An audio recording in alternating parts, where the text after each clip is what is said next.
The next case for reconstitution of partnership is retirement of a partner. Now students, any partner after giving due notice can retire from partnership. And whenever a partner retires from partnership, just as in case of admission, there are certain facts or the matters that are to be considered from accounting point of view.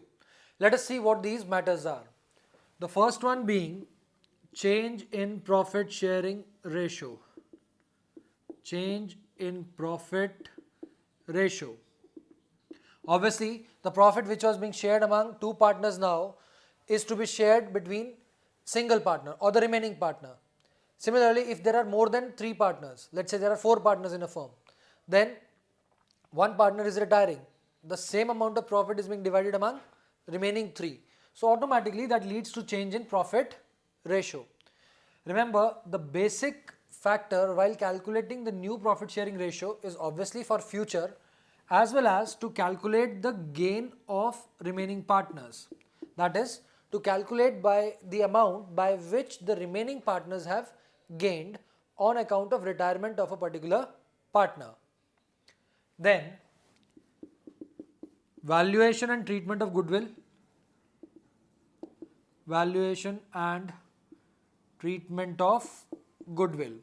Just as in case of admission, goodwill is to be treated. In case of retirement also, there has to be adjustment for goodwill. Then we have revaluation of assets and liabilities. That is to make sure that the assets and liabilities are near to their exact market valuations at the date of retirement. Then distribution of reserves.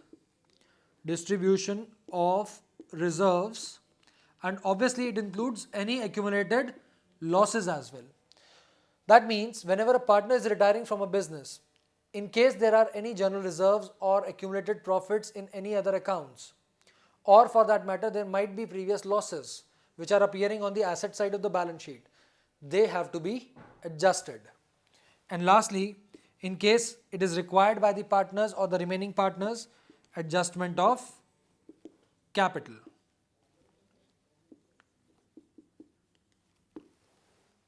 Now, let us move to the first aspect, that is change in profit sharing ratio.